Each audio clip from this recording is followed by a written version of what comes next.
श्री शिवाय नमस्तुभ्यम। हर हर महादेव। अभी तक हम सभी ने सावन महात्म्य के 8 अध्याय सुने। आज बारी है 9वें अध्याय की। आप सभी ने भी अभी तक 8 अध्याय नहीं सुने हैं तो कृपया जरूर से सुने।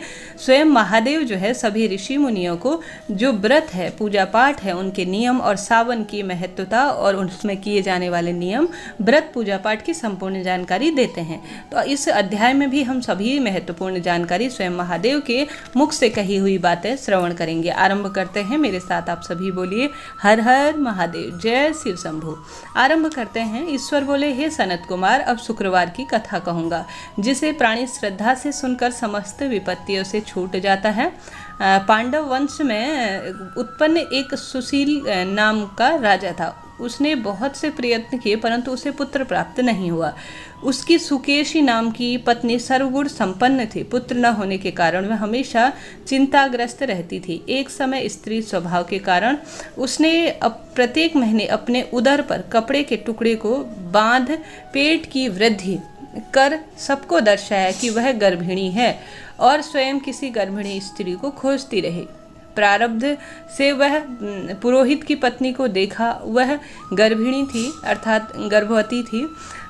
कपटी रानी को अपना उद्देश्य पूरा करने को सूतिका को एकांत में बहुत सारा धन दे दिया। इधर राजा ने रानी को गर्भवती जान पुंसवन तथा जो सीमांतर इत्यादि के बड़े क्षेत्र थे उनमें बहुत अधिक प्रसन्न होकर यह घोषणा करा दी। पुरोहित की पत्नी का प्रसव समय नज़दीक आ गया। सुन रानी ने भी प्रसव की तैयारी करवा दी। दाई ने प्रसव समय में पुरोहित की पत्नी के नेत्र बांध दिए और उसे उत्पन्न पुत्र को रानी के समीप भिजवा दिया।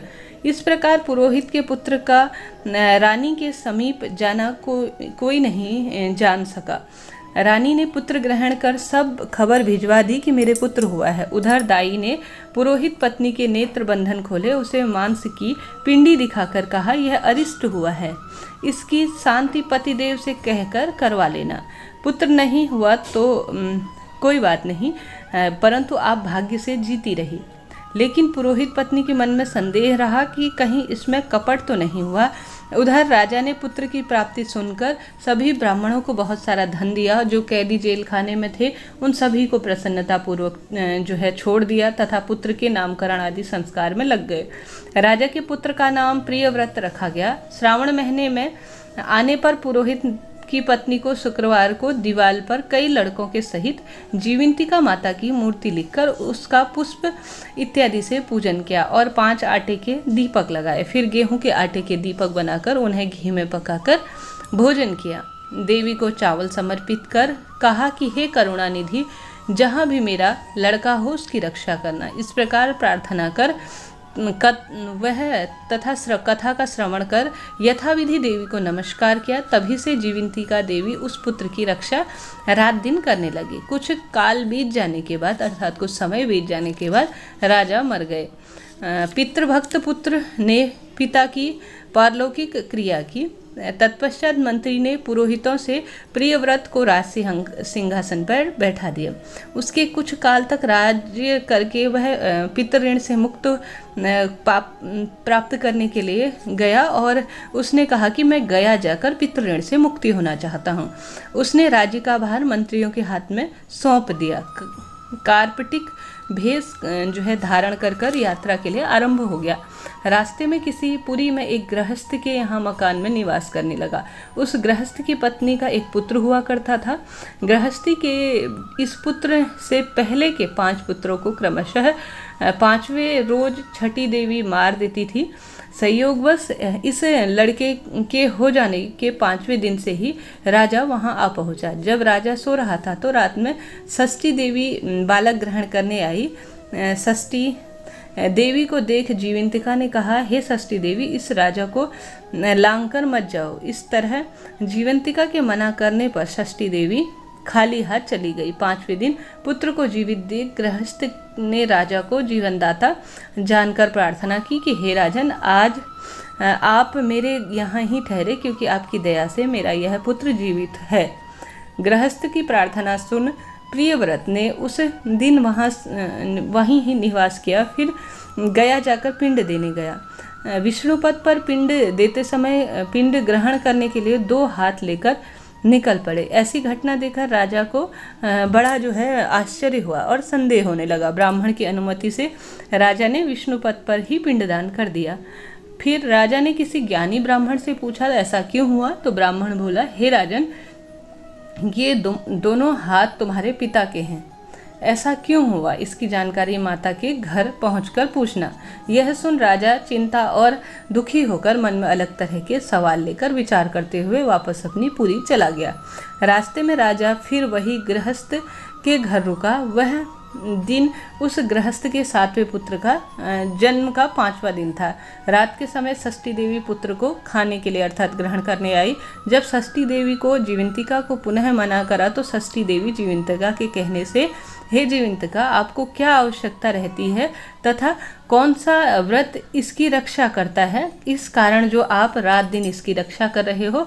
यह सुन जीवंतिका हंसते हुए कहने लगी, हे षष्ठी देवी, इसकी माँ श्रावण महीने के शुक्रवार के दिन मेरा पूजन और व्रत का नियम लिया करती थी। उसी नियम को मैं आपसे कहती हूँ। इसकी माँ हरे वर्ण का कपड़ा तथा चोली ग्रहण किया करती थी। हरे कांच की चूड़ी आदि से अपने हाथों में ग्रहण किया करती थी। धोवन के जल चावल को कभी नहीं लांघती थी। हरे पल्लव के मंडप के नीचे भी रहती थी और न ही वह करेले या हरा साग खाती थी। वह यह सब मेरे लिए करती थी, अतः मैं उसके पुत्र की रक्षा कर रही हूँ। राजा यह सुनकर वार्ता छिपकर सुन रहा था। यह सब सुन राजा सुबह अपने नगर के लिए चला। नगर पहुंचकर राजा ने माता से पूछा, हे माते, आप जीवंतिका व्रत करती हैं, उसकी क्या विधि है? राजा के पूछने पर माँ ने कहा कि जीवंतिका व्रत मैं नहीं करती। जब राजा ने गया यात्रा फल ब्राह्मण तथा सुवासिनों के यहाँ भोजन का निमंत्रण भिजवाया तथा साथ में जीवंतिका देवी के वचनों के परीक्षा लेने के लिए ब्राह्मणियों के यहाँ वस्त्र, हरे रंग के वस्त्र, चोली, कांच की चूड़ी इत्यादि भिजवाई, तब दूत यह सब लेकर पुरोहित की पत्नी के यहाँ भी पहुँचे तो वहाँ पर कहने लगे, मैं हरे वर्ण की कोई चीज़ नहीं लेती।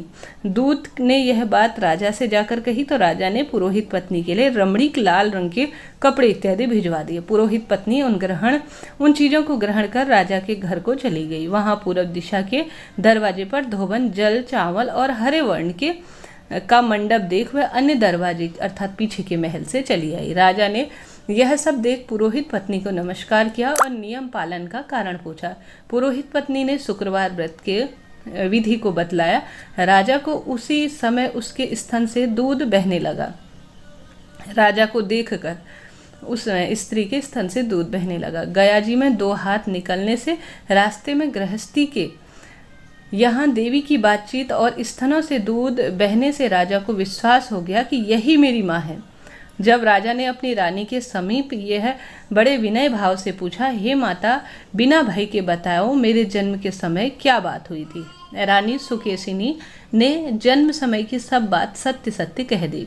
उससे राजा ने प्रसन्न होकर अपने जन्म देने वाली माँ को नमस्कार किया और धन संपत्ति आदि देकर विदा किया और वे पति पत्नी बड़े प्रेम से प्रसन्न होकर रहने लगे। एक दिन रात में राजा ने जीवंतिका देवी से प्रार्थना की, हे माता, मेरे जन्म देने वाले पिता अभी जीवित है तो मैं गया में 2 हाथ क्यों निकल आए? तब स्वप्न में देवी ने कहा कि हे राजन, तुझे विश्वास दिलाने के लिए यह माया करी गई जिसमें कोई भी संदेह मत करना। शिवजी बोले, हे मुनि, यह श्रावण महीने शुक्रवार व्रत का महत्व है जो मैंने आपको सुनाया।